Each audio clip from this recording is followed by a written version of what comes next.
Welcome, everyone. Good afternoon. It's a great show today, Rubbin Minds on television. My name is Latasha Ngwube. I'll be your host for today and the next couple of weeks. It's been a very exciting week all over the space, the social space, the political space. I mean, Showore is still being detained.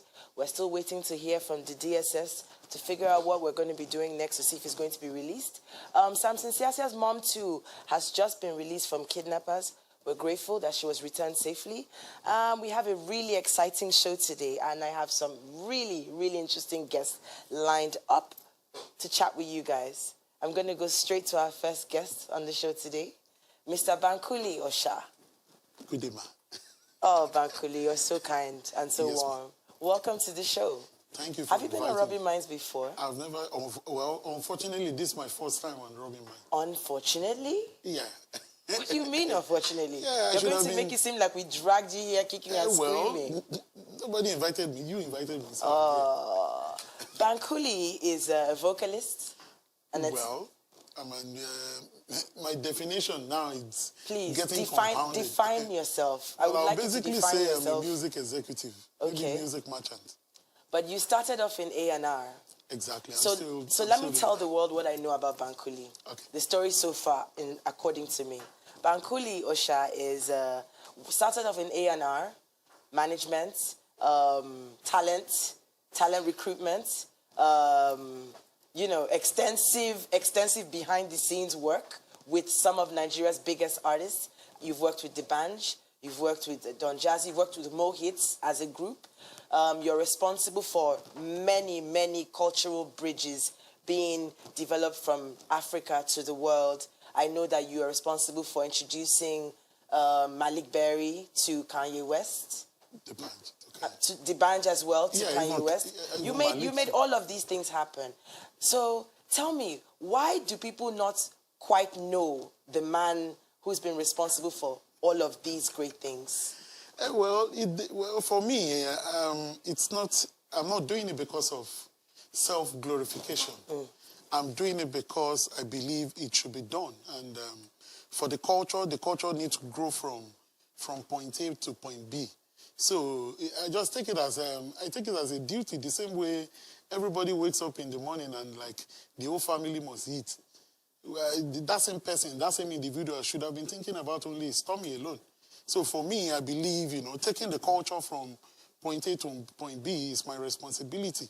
If any other person wants to do it with me, I'm so gladly open. And the more, the better, the merrier, the better.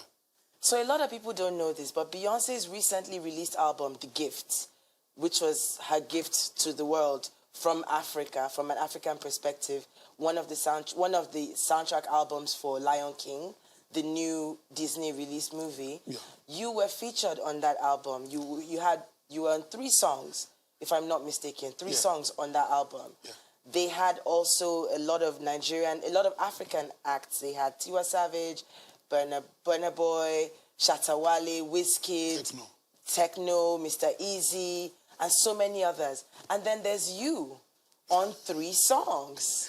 How do I go from being me to being me with 3 songs on Beyonce's album?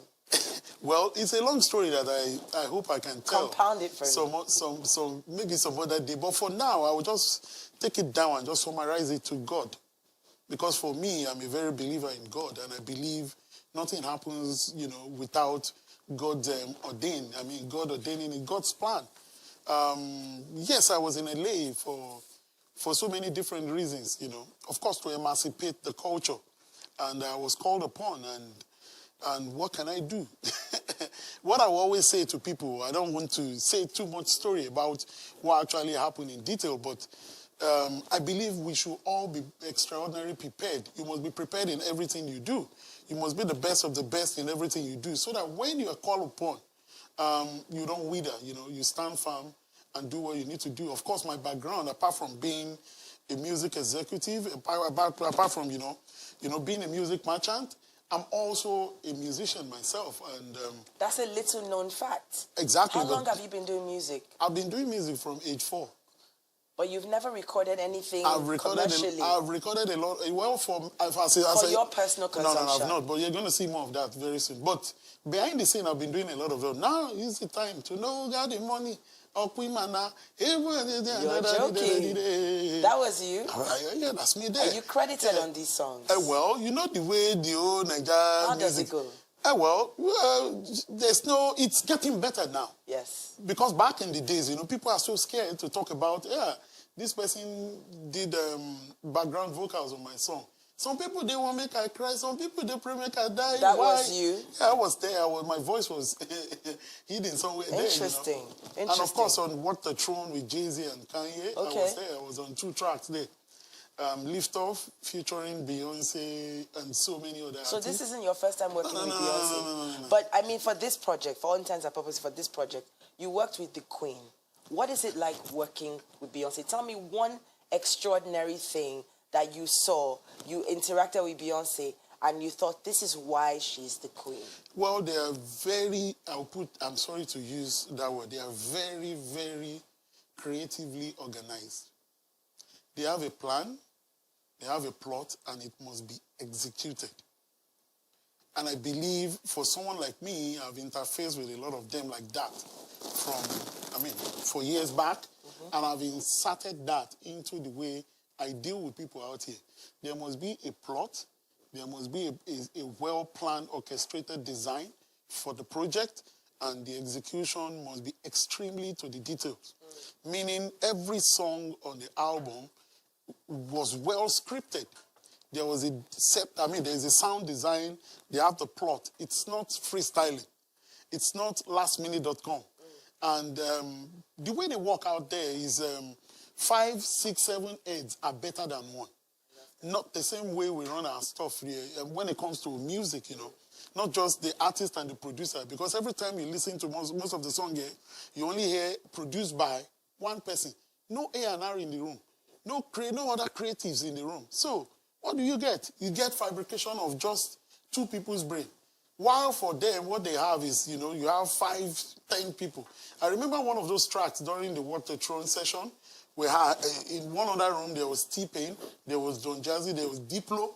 Those are like 3 mega producers in the room. And Mike Dean, you understand what I'm saying? So, when you have 4 supersonic super producer in the room, there's no how you won't get the final product won't hit the ground running. So there's been a lot of buzz on social media about Wizkid making it into the album and Davido not making it into the album. And people, there's been a lot of, contest on one side or the other. And some are saying that ultimately this is the proof that one artist is better than the other or one is greater than the other. What do you make of that? Number one, I'm going to say for very total clarification. I don't know why on this side of the world, well, it's good for the business, when you try to pitch the 2 artists together. For me, I believe they are the 2 of them are they are the best of the best for each other. In regards to, David has a style, Wizkid has a style. There's no reason why we should, compete or we should try and pitch the 2 of them together. For me, as a fatherly figure to the 2 of them, I call them ambassadors. That's what I see them as. I don't see any rivalry between the 2 of them because Wizkid is successful in what he does. He has done pretty much a lot of collaborations. You understand what I'm saying? I'm talking of, Chris Brown. He's with Beyonce. And the same thing with Davido. Davido is with Chris Brown as well. And so many other times. His forthcoming album, I've listened to some massive track and massive collaboration that I can't talk about now. In that, and for me, I don't know how people see them from afar, but for me, they are both creative genius. Okay. I like your perspective. But let me ask you something. In the words of P. Diddy, did you ever think that you would be this rich? Did you ever think that you would have this? Would you ever be this big? Did you ever imagine it in this way as it's happening right now? I want to say yes and no. Because my explanation can be a little bit, it will throw a lot of people off. Go for it. When I was very young, I had so many conversations that came around You know the way parents, they know it's going to happen, but we don't know the time because God owns the time. And like I always say, you know, before you can be great, there must be preparation. I mean, when I mean preparation, from when you were young. And my story is pretty nice and not pretty nice as well. Because, you know, growing up, you know, you have to learn what music is. You have to, you know, learn all the musical instruments. You must know what the detail is. So doing the business part of music is a little bit more, you know, more great for me because I can understand where the artist is coming from. I can understand where the producer is coming from. And I can also understand how the people that are listening to the music, how they feel, because that is most important when you're creating music. You must be able to, you know, imagine the end product from the beginning of the creation of the product. And with that, you become, you know, it appears to people that, that guy is great, you know. So you're that guy saying, is successful. So what you're saying is that you've always somehow known that you were going to get there. Of course. It was just a matter of time. Of course, it's just in the blind side. You know me from back in the days. So let me. I don't need to what brag, a lot of people don't know is I've met you. I remember the first time we met, and it wasn't such a rosy. It wasn't such a rosy experience, but we settled our differences and we moved on. I have to because you know you can't fight any women. Women are they are our backbones. Absolutely, but you've not worked with a lot of women in your career in terms of artists. I disagree. Please share, because I don't know. I know you with the Banjis and the Kanye's and look at your name, D'banj, Kanye, Wizkid. Well, the first woman I interacted with in Yeah. terms of actually plugging into the Nigerian music system is Tiwa Savage. Interesting. This will be the first time I will ever say it. And I'm going to say it just for the sake of the question you asked. Okay. Because for me, I believe women need a lot of support when it comes to music business because they are always on the downside in terms of support. And the way, you know, the way music itself, any musician in Nigeria, our parents, or even from people back in the days, they believe they are just noise makers. Now, as a man, it's okay to be a musician, right? But for a woman, they believe you are supposed to be a wife, you're supposed to be a career person. So it's always extremely very difficult for them. For Tiwa, you know, even for Tiwa, you'll be so shocked. I remember, you know, Cecil Amon approached me with Don Jazzy that, there's this lady that is very talented, and which music does she have? She has only the national anthem of Nigeria. And when they brought it to me, that that's the only music she has, I said, national anthem? Okay, so how do we do this? I listened to the national anthem she sang. It was so beautiful. I'm sure if you search on YouTube, it's still there. Very innocent, no makeup, beautiful young lady. And I'm like, this is a hit right there. But they didn't see it. So I took that and I went around the whole TV, radio station. We were able to put it and even encourage, can I mention other stations? Yes, go ahead. NTA was able to swap what they have back in the days. You know, they used to have that green, white, green, bang, bang, bang, bang. They switch it to what the video of Tiwa singing national anthem. And So you've worked with Tiwa. I do know that you've worked with some other artists there's certain artists. There's a lot of them I've worked with, yes. Behind the scene, including even at some point, Victoria Kimani. Okay. Yeah, and which other ones? There's one now that I'm pushing. Her name is Dolapo. Dolapo.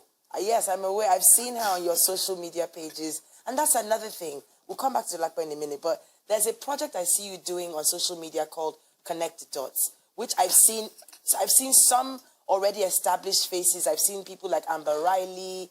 I've seen a couple of young talents. Speed Darlington. I've seen Speed Darlington on there. Recently, I saw Sheyi Tinubu. What is the idea behind Connecting the Dots? Is it Connect the Dots or Connecting the Dots? Connecting the Dots. Yes, by Bankulli. The idea of Connecting the Dot is, I believe we're all created in God's image, but we all work in isolation. And I believe it is the time now to try and bring everybody together. There's a lot we have done for the lifestyle setup of Nigerian, entertainment business. It's not about being thank you. That you cannot talk about, that I know about. I believe it's an opportunity, it's a platform for me to bring you, to make you talk about that unique thing that can actually, become a turning point for whoever that is listening to it. And I believe my platform, a lot of people know me around the world, and they follow me, and they try to know what's going on in Africa. So it's an opportunity for me to showcase those that I come across, that I know are doing one thing or the other that has